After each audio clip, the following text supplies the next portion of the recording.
I'm going to talk today about my current research on the historical archaeology of French Catholic mission sites in Mangareva, and of course the other side of the equation being research into the ways that Mangarevan people, Polynesian people, adapted to these sort of colonial incursions and interventions in their lives.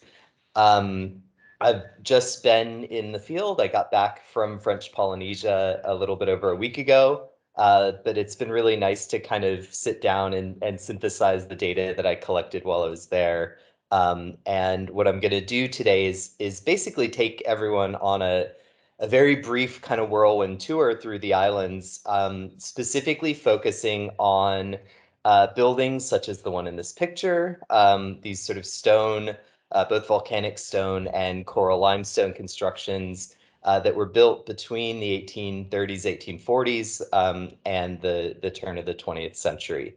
And just a quick, in case anyone did manage to tune in, a quick kokote no'i to any friends from Mangareva who are able to join us this afternoon. So as Robin said, my work sits within historical archaeology in Oceania, which is a growing field, but growing in quite uneven ways. So in places like New Zealand and Australia, you have kind of global leaders in theory and method in the field, with work taking place within the context of trying to understand the recent past in these colonial settler societies. Since the 1980s, there have been major studies in Hawaii by people like Pat Kirch, Jim Bayman, and Peter Mills, looking at the transformations of that that kingdom and eventually colony of the United States, since between the kind of 1780s and the early 1900s. And then elsewhere, the development of historical archaeology has been much more uneven. So I've done some work in Vanuatu, mostly looking at mission sites, as have my colleagues Matthew Spriggs and Stuart Bedford. Christoph Sand has done work on and off during the 1990s and beyond in New Caledonia. In a lot of the Pacific where there's historical archaeology done, it tends to be kind of, quote, battlefield or contact archaeology, looking at the remains of the Second World War. Although Sandra Monton from Spain has been working with a team on the archaeology of Spanish colonialism in Guam, including some quite early sites, which is very exciting. There's a little bit of research from Fiji. There have been bits and pieces from Polynesia, including French Polynesia and Samoa. But really, there are a lot of places where, no one has actually done anything with what in some areas is pretty remarkable colonial archaeological heritage that simply hasn't been documented, even to a relatively basic standard, let alone investigated with much depth.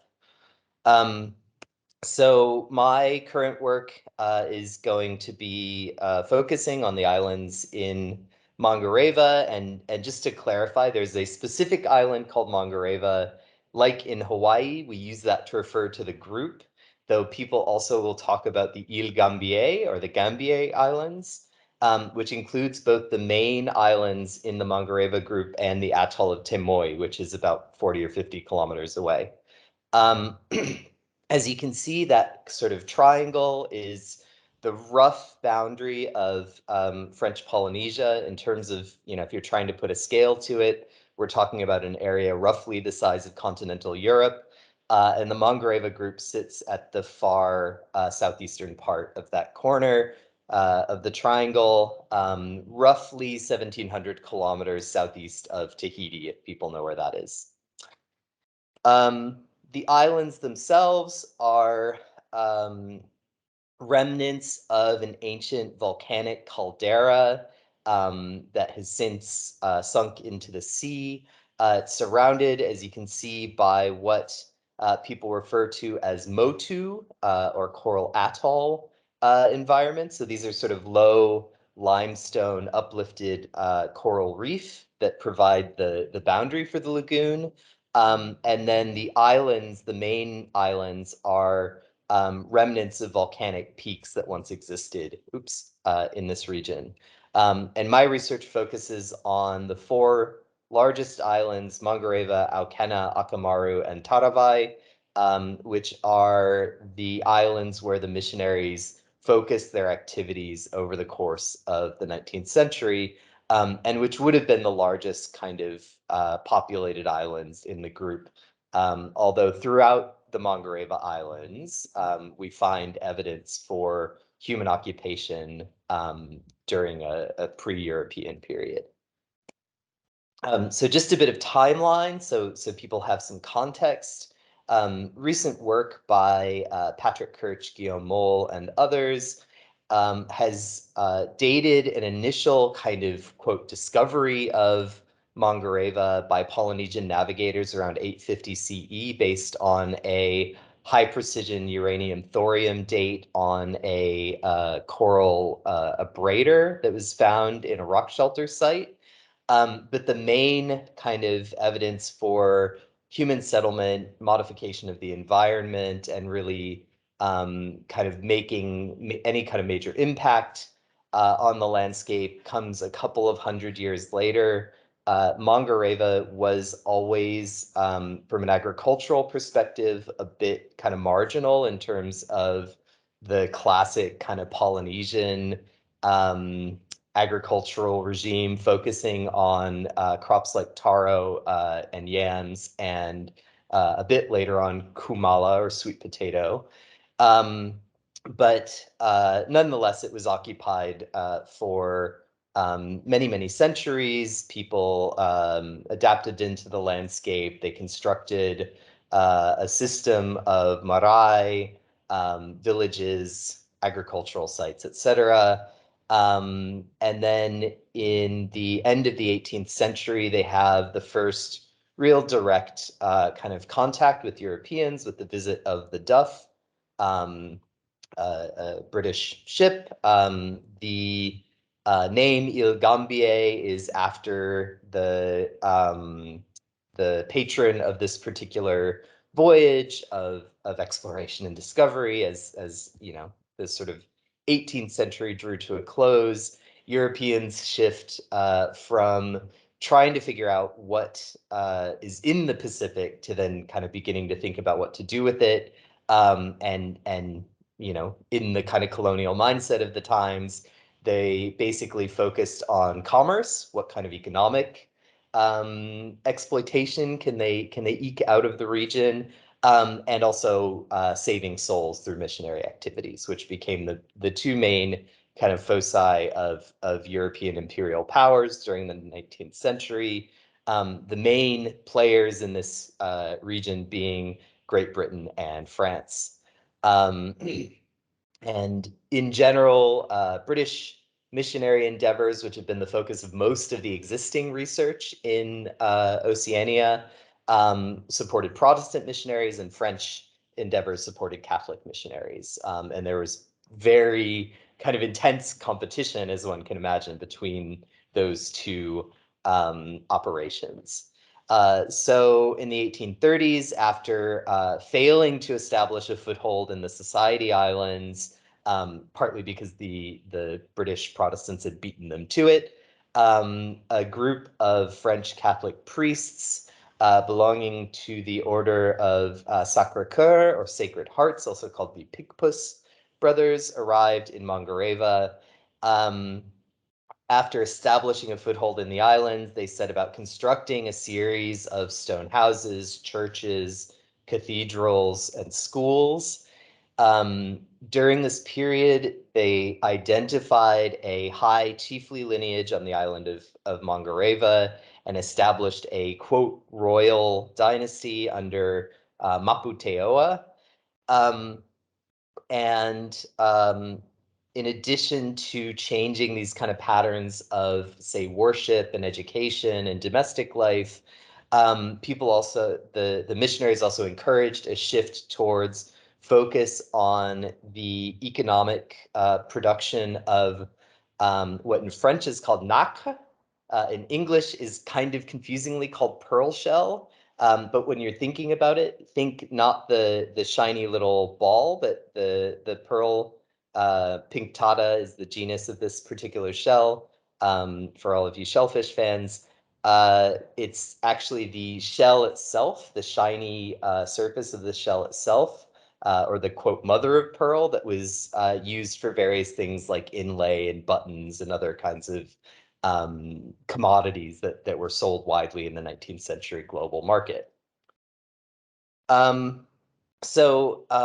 What I did last month as a kind of preliminary formal recording and survey of the colonial stone buildings across the islands over a span of 2 weeks was to document a little over 100 different structures. As you can see from this table, the largest concentrations of buildings are on the islands of Mangareva and Akamaru, and we'll show you a few examples of that in a minute. About half of what I recorded were houses, which makes sense. That's the most common kind of structure that you'd expect in this kind of assemblage of buildings. Excuse me. But I also documented a number of churches, school structures, towers that were built for the royal family, and also, in a few cases, some traditional structures that were either incorporated into the fabric of colonial buildings or continued to be used into the colonial period. So I'm going to go through each of the main islands very, very rapidly, starting with Akamaru. The missionaries established their first settlement in the Bay of Tokani in the 1830s. This was really mostly abandoned after a few years, or construction activities focused elsewhere, because the bay itself is a bit exposed to inclement weather. But they did set about constructing structures like this. This is the ruin of a stone house that was kind of the typical form followed throughout Mangareva, although, as we'll see, there's quite a bit of variability within the designs of the houses themselves. And for sense of scale, you can see my one of my research assistants here, who's probably about 90 centimeters high. So these are fairly substantial structures. Most of them fall into kind of 12 meters by 6 meters in area, some of which have a stone gable for the roof line, and some of which, like this one, are relatively flat, but would have still had a gabled roof built on top. After moving away from Tokani, the missionary Père Laval focused his activities and the kind of missionary construction activities on the other side of the island. Each of these GPS points here represents a structure of some kind, again, mostly houses. With the exception of this blue area, which we can sort of ignore for this talk, that's a previously undocumented agricultural field system, which is very exciting, but has to be saved for another day. And what's interesting about the layout of this settlement is they essentially built a main avenue, and then it's crossed in the form of a cross, fairly obvious kind of Catholic spatial symbolism in the layout of it that goes from the pier where the boat is still used as the main landing today, down to the main church of Notre Dame de la Paix. And along the main avenue is this kind of series of stone houses, but also some school buildings and other structures. So this is just a view of what you see as you're coming in towards the main kind of religious enclave. So there's the church, which I mentioned, the presbytère, or priest's house, which still features intact 19th century timbers, the kitchen, which has an adjacent spring house, toilet block, and this kind of remarkable bread oven built out of two enormous volcanic boulders, one of which is sort of flat on top, and the other one has been carved into this kind of hollowed dome form, which would have been used for baking bread, and an essential missionary activity all over the world. But particularly, for the French, there's this sort of cultural tradition of le pain or les baguettes being sort of an essential part of both daily routine and also really kind of people's culinary identity. In fact, baguette for UNESCO followers was recently placed on the intangible heritage list in 2022. These are just, again, some photos to show both the variability in housing design, so different kinds of archways in the doors, different arrangements of windows, but also the variability in conservation. So some of these buildings are very well preserved. They maintain the facade, they maintain most of the plaster. Others might be very overgrown, often, as in many parts of Oceania, vegetation poses a major problem from a kind of conservation perspective. And that's one of the things I'm going to be working with people on in the next few years, is developing a more systematic and thorough approach to how to take care of this really remarkable, unique kind of landscape in Polynesia. And finally, as an interesting sidebar, this remarkable example of adaptive reuse, which was a very large house, either for the king or for Père Laval, depending on who you ask, that was never finished in the 19th century, but within the last kind of 15 or 20 years has been renovated and is now lived in by a Mangarevan family. And I'm not saying this is, the approach to take with all of these houses, but it's an interesting way that people have kind of adapted them into contemporary life. And finally, in Akamaru, there's a really well-preserved 19th century cemetery with headstones dating all the way back to the 1840s that, again, is an important heritage site that will get some attention and be documented separately in the next few years, because obviously it's a slightly more sensitive kind of approach that needs to be taken when working with people's ancestors and where they lie. Moving to Aucena, the main focus on Aucena was the building of a boys' school and the relocation of young men to the island to get educated, quote, properly by their Catholic teachers. And one of the features on the island is this kind of remarkable watchtower set both to see passing ships coming in and out, because even today, Mangareva is not visited extremely often by passing ships of various descriptions. But also to keep an eye on the comings and goings of young Polynesian boys who may or may not, as we'll see in a little bit, have been occasionally sneaking off to visit the girls' school on the neighboring island of Mangareva. The main religious architecture on the island is this small church dedicated to Saint Raphael. And adjacent to that is another presbytère, or priest's house, interestingly, built over the foundation of a more ancient marae, or Polynesian sacred structure. And again, this is a fairly typical Catholic activity of building their architecture on top of existing sacred architecture as a way of kind of asserting control over an environment that they're in the process of colonizing. The school is a fairly remarkable two-story structure. It's one of the largest ones built in the entirety of Mangareva. And I'll just point to a few interesting interior features. One is that sort of diagonal scar, which was the staircase going up. And in fact, the red rectangle in the lower right is the beam slot for the other sort of bit of the staircase.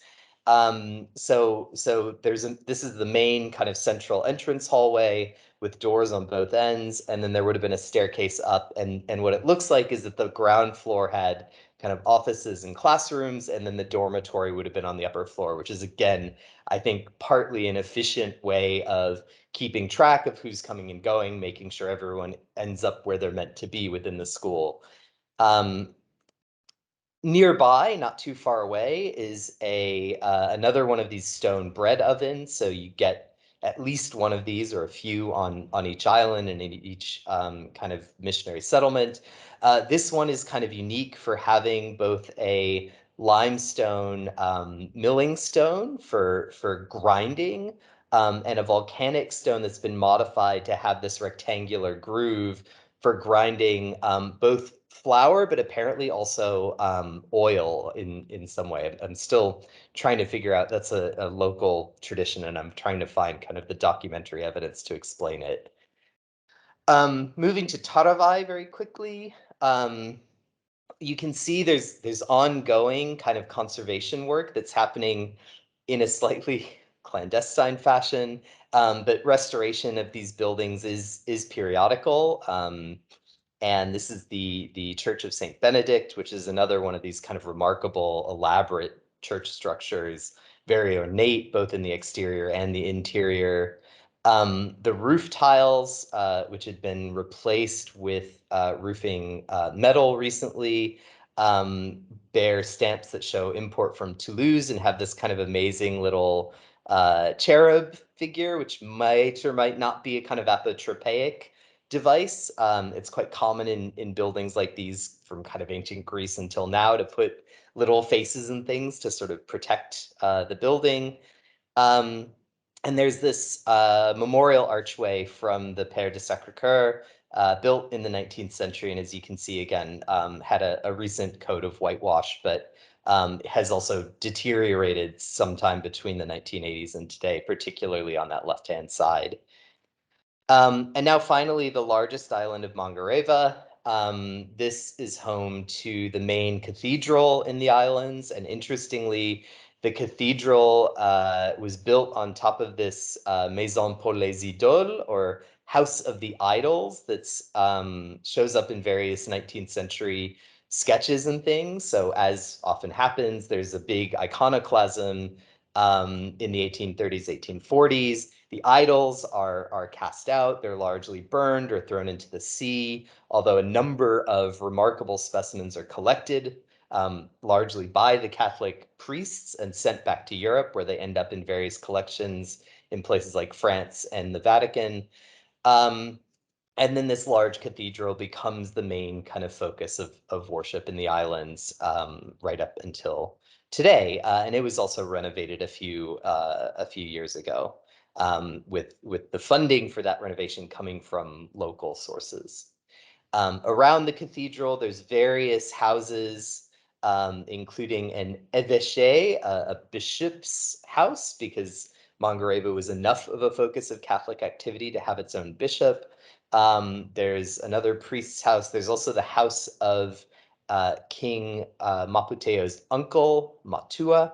And this structure, which interestingly is marked in various documents as a lodging and workshop for the Frères Tisserands, that is sewers and weavers. So this was a building where apparently young men mostly were employed in making clothing for, I would imagine, both religious purposes and for just everyday use. In the royal compound, there are things like a archway that was the sort of main entrance into the palace. A lot of stuff has been destroyed, unfortunately, because it's the main school in Rikitea today. But they have maintained these different watchtowers that belong to the royal family. And this structure you can see in the bottom center is a stone-walled compound that served both as a place for landing and launching the canoes of the royal family, but also as a Polynesian fish pond, providing fish for the royal household. Speaking of food, not too far away, there's also this megalithic breadfruit pit for fermented breadfruit, or popoe. which again was part of the food for the royal family. And then finally, there's a site called Le Couvent, actually a girls' school at a place called Roru. Again, one of these megalithic breadfruit pits is located within the main compound, actually two of them. There's a second one just off picture here. Um, Inside of the one of the main structures, I don't know how well people will be able to see it, but there was a large fireplace. So this is probably a kitchen and dining room for the girls in the school, and the wall that had the fireplace also has this mural with columns, ionic columns and amphorae, as if it's a sort of Greek temple in the main kind of focus of the building. So I had Tristan Jones run a D-stretch. I don't know if that's any clearer. You kind of have to see it in person, but it's an amazing example of this sort of artistic fluorescence within these missionary structures. Um, there's another chapel slash school building, still kind of figuring out a few details. And finally, on Mangareva itself, more of these 19th century houses, again, in various states of conservation and with variability in terms of their architectural designs, which I'll be investigating for the next 4 years. The other thing we'll be doing, of course, is a series of excavations to try to identify material culture, but these are just a few examples of some sherds we've found on the surface of what the French call faience. In English, these would be whitewares, and a sewing machine that dates to the early 20th century and is a good reminder that people continued living in these houses in some cases until quite recently. And that is that. Thank you all for listening.